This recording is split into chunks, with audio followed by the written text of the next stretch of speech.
Hello everyone, welcome back to my channel. Today is new release review where I give you thoughts and opinions about the brand new releases. Are they worth your time? But most importantly, are they worth your money? And I do have to say, I'm very happy to report that the stack sitting next to me, I was happy with every single one. There's not one movie in particular where I'm going to say, don't buy this. It's no good. It's not worth it. There's no movie like that. So we are already starting on a positive note. So the first couple of movies I'm going to talk about are 4K upgrades from Paramount. Both of these movies are celebrating major milestones this year, major anniversaries, and that's why they both receive 4K upgrades. And I'm going to talk about both of them at the same time because they're pretty much the same. I would say the same thing about both movies, so I might as well just save time and lump them together. So I am talking about South Park, bigger, longer, uncut, and also Team America World Police. So Team America is celebrating 20 years, which blows my mind completely, and South Park 25 years. That I'm astounded. It's been that long. I still cannot believe it. So I do remember back in the day when South Park was in theaters. I was a casual South Park fan, especially when the show first debuted. I was watching it, but I kind of dropped off after a little bit. And when the movie came out in theaters, all of my classmates were dying to go and see this movie. But I was like, nah, it's not really my thing anymore. Well, I'm so happy that that has now changed and I've watched this movie, because if there's one word that I can say that can describe both of these films, is refreshing. These movies are refreshing, and I feel like I really have to explain myself, and with my explanation, I'm not trying to offend anyone at all whatsoever. I just want to put that out there really quickly before I do explain myself. But I found both of these movies refreshing because from the time period where these movies were made, that's when comedy was still funny. Because comedy back then, there was no line that you could not cross. I feel like nowadays, in today's society that we live in, and this is something that I've mentioned before here on the channel, everyone today, it seems like, is so easy to offend. You can't say anything about anyone, any race, any sex, any situation at all, because someone is going to take it to another level and not find the humor in it. But that's what comedy is. Comedy is meant to offend people. It is meant to push those lines and push those boundaries, because let's be honest, it's funny. It's funny. It is funny. When you take certain situations that normally are so serious that you should not talk about, and you bring that comedic spin to it, you can't help but laugh. And that's what these movies have. They are not afraid to go there and offend people because, like I said, they're 25 and 20 years old. So when you're watching these movies, you're just constantly laughing the entire time. That is the point. That is the point of comedy. And that's the reason why today comedy films are watered down, and they're not pushing it like these movies did back in the day, because, you don't want to offend anyone. You have to please everyone. And that's not how comedy works at all whatsoever. So these movies were refreshing to watch because they said anything, did anything, and you just laugh. You cannot help but just laugh. I was more enjoying South Park than Team America, I do have to admit, but that's because I was just completely unfamiliar with Team America World Police. Obviously, as I said, I've seen South Park episodes. I know the characters and, the situations and things like that. So this one was kind of like a reunion, like a nice reunion for me as a movie. But I went in completely blind to Team America. And there were some points where I was like shocked, but not in a bad way. I was like, oh, okay, like the puppet sex. I wasn't expecting the puppet sex. And was it ridiculous? Absolutely. Absolutely ridiculous, because who thought of that? You know what I mean? It's like, okay, was that really needed? I don't think so. But they put it in there because it was going to be funny, and that's what it's all about. So I was surprised by Team America, but still enjoyed. And South Park was constant laughter, like beginning to end, for 90 straight minutes. It was just so funny. My mom watched it with me. We were dying, absolutely dying of laughter the entire time for South Park. So if you are a major South Park fan and Team America, then these pickups are no-brainers, honestly, because with the 4K transfers, I do want to talk about those for a second. So the 4K transfer for South Park, I thought it looked very nice because, as you know, South Park has all the, bright colors, and it looked vibrant, especially the points in the movie where Kenny goes to hell. Very ridiculous. But when he goes to hell and the flames are there and everything, it looked really nice. So this one, definitely well done. And with Team America World Police, you really saw the effect of the 4K with the puppets themselves, because you really saw the detail in those puppets. So they both look great. They both look good. I highly recommend. Great job, Paramount. You did a great job with both of these. So these are no-brainers if you are a fan, there we go, of both of these movies. There we go. So positive reviews about South Park and Team America. Okay, if you're missing comedy, grab those. In particular, South Park. You will not regret it. Oh my God, I was laughing so hard. All right, let's move on. Let's move on to a recent release from just a couple of days ago.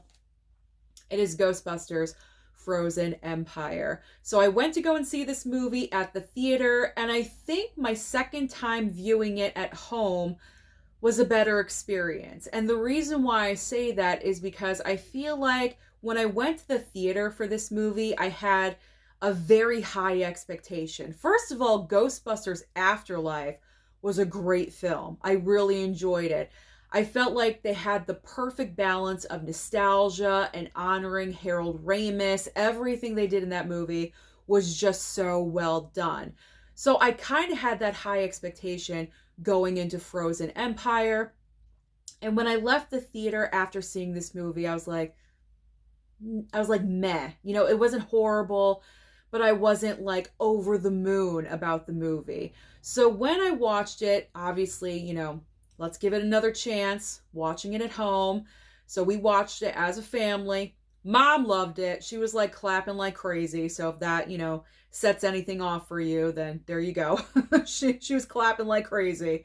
But she's kind of, like if she enjoys it, she thinks it's great. I mean, she clapped for Madam Web, so you can't really go by Mama Blu-ray all that much, but she clapped for Frozen Empire. And the reason why I say that I enjoyed it more at home was because I already knew the movie going into it, because I had seen it in the theater. So the high expectation was no longer there. I kind of just sat there, watched the movie again, embraced it for what it was. I still do have the complaints that I had about the movie when I saw it in the theater. Way too many characters. I don't know why they were trying to jam-pack this movie with characters and storylines. It kind of had you thinking, like, is this it? Because you're kind of like giving us all and everything in this movie. I mean, they're probably going to go on and make more of these films because, they're not doing horrible at the box office. I mean, they're not huge blockbusters either, but, Ghostbusters is a lucrative franchise, so they're probably going to make more.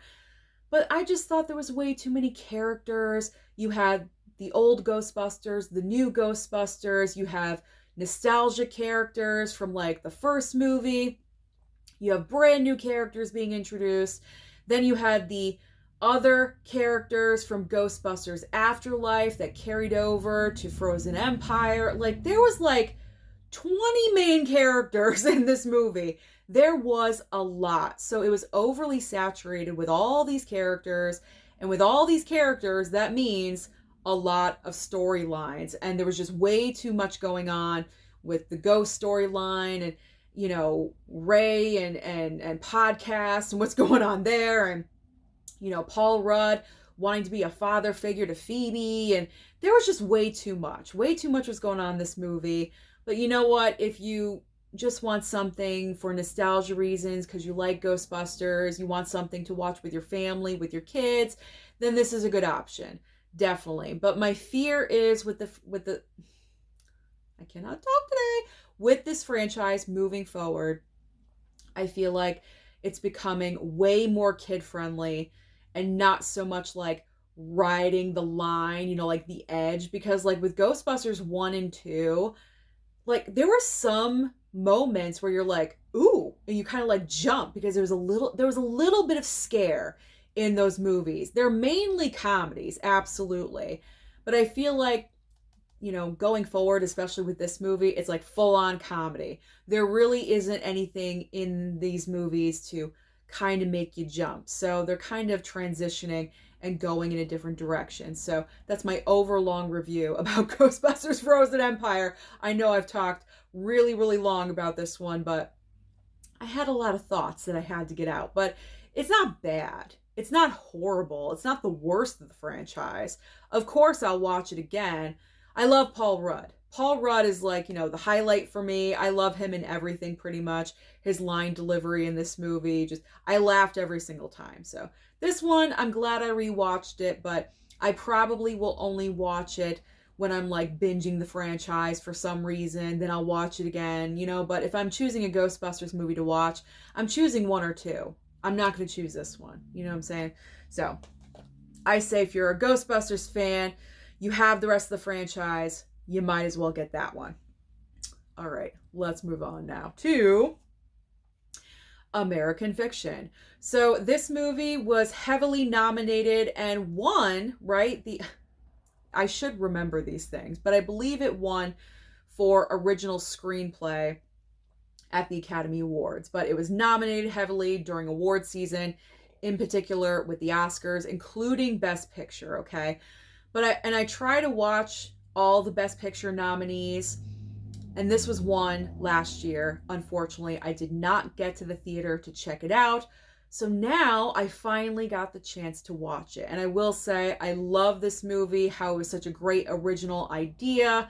I love Jeffrey Wright's performance. It was just so well done. So well done. He like hit the comedy, but it wasn't like hilarious comedy. Like the way he would deliver the lines sometimes, just so good. So smooth, so funny. And then of course, Sterling K. Brown, he got his nomination in the supporting category, and I thought he was deserving as well. So you have a great cast. You're working with a great cast, a great script, a great idea, but there's a but. And the but in this movie for me is I thought everything was great about the movie, but the very end. And when you don't hit the end or like, you know, stick the landing for me, that stinks. And what I mean by that, if you haven't seen the movie, maybe like skip over this. It's not like a major, you know, spoiler or anything, but right at the end of the movie, if you have seen American Fiction, you know that Jeffrey Wright, at the end of the film, there's like this award ceremony happening, and he gets up and he goes to the podium, and his like final line before it like blacks out is, I have a confession to make, or I have something to confess, something like that. And then it goes to black, and then you have like another, like, I'd say 7 minutes of a little scene happening with some dialogue. I wish they did not do that little extra scene. I didn't see the need for it. I just wish they ended the movie with Jeffrey Wright saying, I have a confession to make, go to black, credits roll. Because you know what he's going to confess. So why they felt the need to put in a little like afterthought scene just really reduced the powerful ending. And I hated that. I really, really did. So I really enjoyed the movie. I was there with it. I was riding right up until the very end. And then when that happened, I was like, oh no, you did that. You know, I was upset. I was not like overly upset, but I was like, oh, like, You hate it when movies miss powerful moments like that, and that's what happened for me. But I enjoyed the movie. I enjoyed the movie the entire way through. It was just the last 7 minutes I felt was not necessary. So that's my only complaint with American Fiction. But I still highly enjoyed the movie. I did. Just, you know, little things like that. Sometimes you don't need the extra. You know, sometimes you don't need that. You just cut it off and you can be fine. All right. The Boys in the Boat Blu-ray. Oh my gosh, this movie was so, so good. So this was another film that came out in the month of December last year. I wanted to see it in the theater, but there was just so many other movies that were dominating. You had Wonka, you had Aquaman 2, you had The Color Purple, and I was trying to see as many movies as possible. And I did want to check out The Boys in the Boat, but unfortunately, I just never got to the theater. So now I finally got the chance to watch it. This is based on a true story of a college rowing team going to the Olympics. That's all I'm going to say. I don't want to spoil it for you. Amazing, unbelievable, inspirational, true stories. I'm a sucker for true stories like this. I absolutely am. The underdog fighting, you know, no one believes in them. It's just so good. Just so good. This team of rowers were trying to be sabotaged so many times, and they just overcame all the odds, and it's just such a good story. You have Joel Edgerton here, who's like the coach of the rowing team. This movie is directed by George Clooney. He directed the heck out of this movie. I have not seen everything that George Clooney has directed, but I gotta tell you something. This may be the best thing he's ever done because it was flawless. I gave this 5 stars on Letterboxd because I just loved it so much. And I know there's someone else out there that really loves this movie as well. So if you love inspirational underdog movies based on true stories, you are going to love The Boys in the Boat. Plus, it's also a different time period. I believe the 30s. Yeah, this was the summer of 1936. So yeah, time period. I'm a sucker for period pieces, true stories, underdogs, all that. Right here, you got my heart right here. So Boys in the Boat, great, fantastic movie. Do not sleep on this one. If you cannot pick up the physical, it is available, I believe, on Amazon Prime. You can stream it, but I prefer, you know, go out there, support it, pick up that physical, but you can stream it as well. Also, American Fiction. That's available on streaming on Amazon Prime too. All right, now, Monkey Man. I love the slipcover so much. I don't know why. I just do. The purple and the red, the black, everything is working. So Universal was so kind to send over the 4K of Monkey Man. I forgot to mention that Warner Brothers hooked me up with both The Boys in the Boat and also with American Fiction. So thank you, Warner Brothers, for those. Universal sent over Monkey Man. And I think I said this in a previous video really quickly, but the home watch of Monkey Man was better for me than in the theater. And the reason this time was because in the theater, there's no obviously closed captioning unless you go to a theater that does have closed captioning, but those are very rare at my theater. Maybe like once a day they'll have that, so not every showtime has that. But what was great at home was because I did have closed captioning, because obviously this movie takes place in India and they have very thick accents. And I had some trouble. I had some trouble in the theater, you know, comprehending exactly what was being said. But at home, when I watched it and I had the closed captioning, it was like a world of difference. It's like, I think a couple of, you know, not storylines, but a couple of scenes were clarified for me a lot because I understood what was going on better because I had the closed captioning to help me out. So that was great. So because of the closed captioning assisting me in that way, then watching Monkey Man at home was a better experience than it was in the theater. There are still a couple of problems with the movie. It's a lot of shaky cam, I will say that. But, I mean, you got to give it to Dev Patel. You know, this was a passion project for him, directing, producing, creating the story and also starring in the gosh darn thing and pretty much doing as many of his own stunts that he could. You got to respect him for that. Absolutely. The movie is not perfect. It does have issues here and there, but overall, it's a good time. It's a revenge tale, yet again, it's a revenge tale, but I enjoyed it. Highly enjoyed it, and Mom loved it. Mom loved it. She was clapping her hands off. She was like clapping. That's the hardest I've heard her clap the entire year so far was for Monkey Man, believe it or not. So again, if you go buy Mama Blu-ray, then pick it up. Pick it up. Or you can stream it on Peacock. It is available on streaming right now. So if you want to save a little bit of money, you can stream this one, Boys in the Boat, and American Fiction, all this weekend and save some of your money. But I recommend Monkey Man as well because, like I said, it's a good time. As long as you have that closed captioning to help you out, you are good. It helped me, so if you're like me, it will help you too. All right, let's shift over to Immaculate. My face is getting red. I apologize. It is that time of the year. Okay, Immaculate. Here we go. Wow. I didn't know what I was getting into walking into this one, but the reason why I picked it up was because it went down to like $14 over at blu-ray.com. I still think it is $14. So if you do want to pick this up, it's still a very reasonable price. So I pre-ordered it for 14 bucks. It arrived.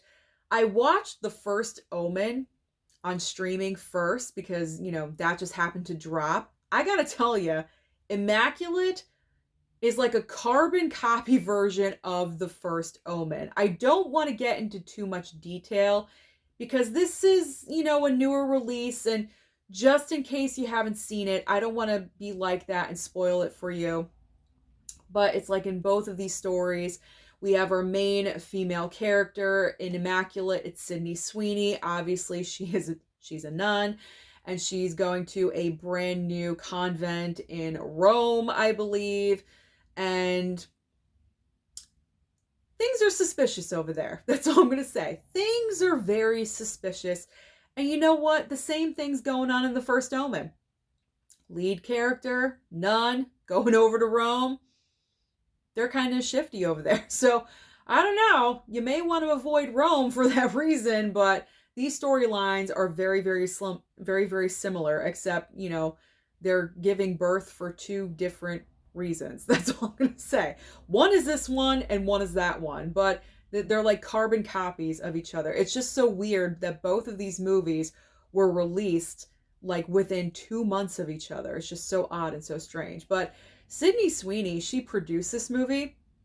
I know that she's been involved with the film in some form, some capacity since like I think 2017 or something like that. Like this is her passion project right here. She like auditioned for this movie when she was much younger, but she was too young. But they knew they wanted to work with her, so they waited, and then finally the time came for this. I enjoyed it. I'm rambling, so let me just get to the point. I enjoyed the movie. I'm not really sure if I enjoyed it so much. I gave it like a 4-star on my Letterboxd. I'm not really sure if I really enjoyed it because previous horror films from this past year, like Night Swim and Imaginary, just haven't really been delivering. So when I saw the first Omen and Immaculate, I'm like, oh, thank goodness, decent horror films. I just got so overly excited because this one wasn't a complete dog pile. You know what I'm saying? So I enjoyed Immaculate for what it was. Is it totally, not possible? Yes. There's one part of the movie where it gives you the information that you need to know, and you're like, is that even possible? No, I don't think it's possible. And they talk about the crazy ending in this movie, and that's also what intrigued me because, like, a lot of people were saying the ending was absolutely crazy, like off the chain. And I'm like, well, what's happening in this movie that's off the chain? Because I need to know. So that's why I wanted to watch it. It's pretty crazy. It's pretty crazy. But what I will say is that where the movie goes, like the very, very last shot of the movie, I gotta give him credit for going there, because it just seems like in the horror genre, certain things are off limits. And I've talked about that before. So if you remember that, you know what I'm talking about. I'm trying to be vague, okay? But it seems like in the horror genre, certain things, people are off limits, and this movie ignores that completely. So I respect it. Absolutely. I respected that factor. So I enjoyed Immaculate. So I do recommend that you pick it up. It's only $14 for God's sake. So pick it up and add it into your horror collection. It's not a perfect movie, but it's not bad. It's not horrible. And for $14, I think it's worth it. So pick up Immaculate. Does that work for you? I don't know. I'm trying to be vague. I don't want to spoil anything, just in case, because if I said something, someone would be mad. I don't want anyone being mad at me. All right. We're going to completely shift gears 180 to Shrek Forever After. I mean, when it comes to animation, you can't really get into too much detail, I feel like, because animation is made because it's supposed to be fun, or you're learning a lesson. And that's what's going on in Shrek. Shrek is kind of unhappy with the way his life is going. It's like Groundhog Day. Every single day is the same. And he has kind of a meltdown at his kid's birthday party. And he makes, a dumb deal with Rumpelstiltskin, signs a contract, which of course you should never do with Rumpelstiltskin, because there's always something tricky in the contract, and that's what happens in this movie. This was a first time watch for me. I'd never seen this movie before, and I thought it was so cute and adorable. I still have not seen the second or third movie. I've seen the first and the fourth. So I still have to watch 2 and 3. But that's what's great about these movies. You don't have to see every single film to enjoy it. Much like with Kung Fu Panda 4, when I saw that one, I hadn't seen any of the prior films, but that did not matter, because the movies can stand on their own. And that's what's good about the Shrek films, and obviously Kung Fu Panda. I'm assuming. I haven't seen any of the other ones, so maybe I'm wrong. But with Shrek, you don't need the prior movies. They stand alone on them, by themselves, and they're good on their own. So I highly enjoyed this one. It was fun, great time, laughing. So who doesn't love Shrek? Who doesn't love Shrek? And a 5th one is in the works, apparently. So we're going to have another one to look forward to. All right, now, one of the best steelbooks of the year, The Ministry of Ungentlemanly Warfare. So the plot line of this movie, by the way, I stayed awake. I did not fall asleep this time. This was the movie I went to go and see at the theater. I mentioned this before. I did. I fell asleep halfway through. I woke up right when it was ending. I was tired. That's no reflection on this movie at all whatsoever. I just want to put that out there. It's not a boring movie at all. Not at all. There's a lot of stuff going on in this film. So, the plot line of this movie, because I feel like some people don't really know the plot line of what's happening, and maybe that's the reason why you're not watching. I don't know. But this is based off of true events that actually happened. So you have the British military that hired this group of soldiers to attack the Germans during World War II. And in this movie, you had Henry Cavill, who's gorgeous to look at, by the way. So that's, bonus number 1. You have Henry Cavill in this movie that's leading this team of soldiers. And it's nothing but action and fighting and, military stuff. So if that's right up your alley, then you're going to enjoy this movie. Guy Ritchie directed this film.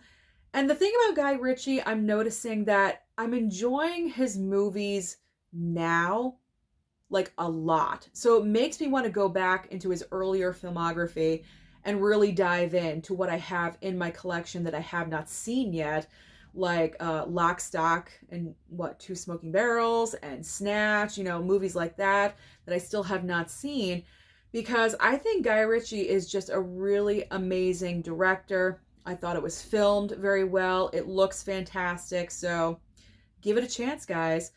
The Ministry of Ungentlemanly Warfare. Highly enjoyed this one. I stayed awake. I stayed awake.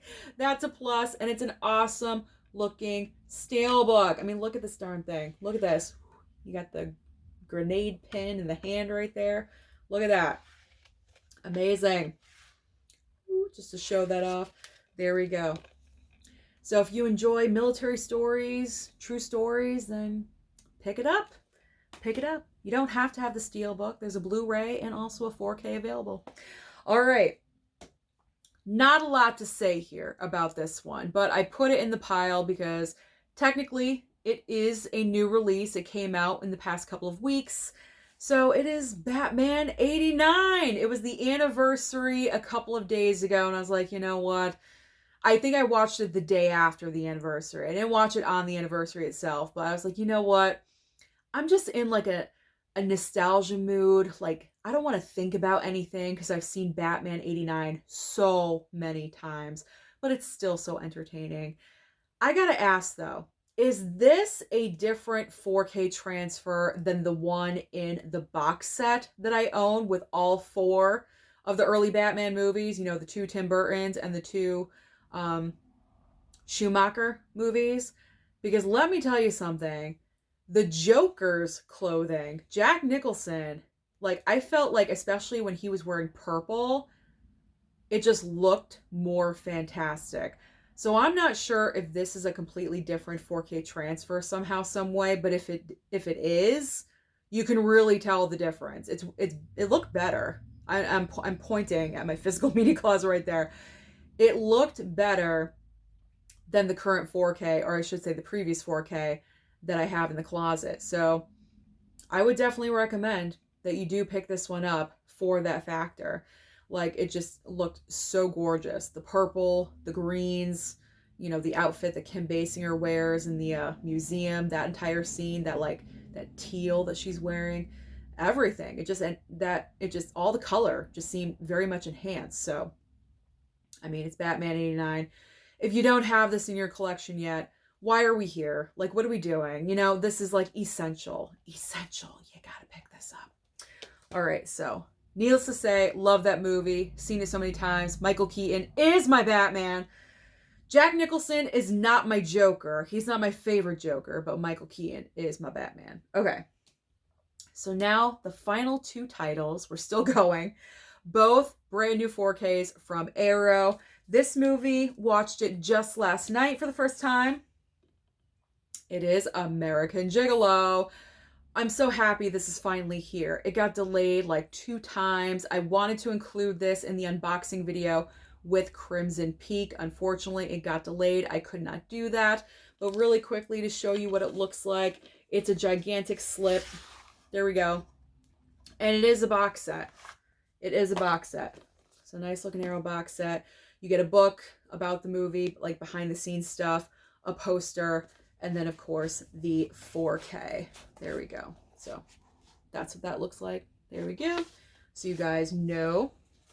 All right. So American Jiggalo. This was a complete blind buy. I'm trying to get the slipcover on. This was a complete blind buy. I had no idea. There we go. I had no idea what was going on in this movie. All I knew was Richard Gere is playing a gigolo. I prepared myself for a lot of like nudity and like inappropriate scenes and things like that. But this movie gets really dark fairly quickly. Like, it starts out, you know, how you think it would. Richard Gere, he's a gigolo.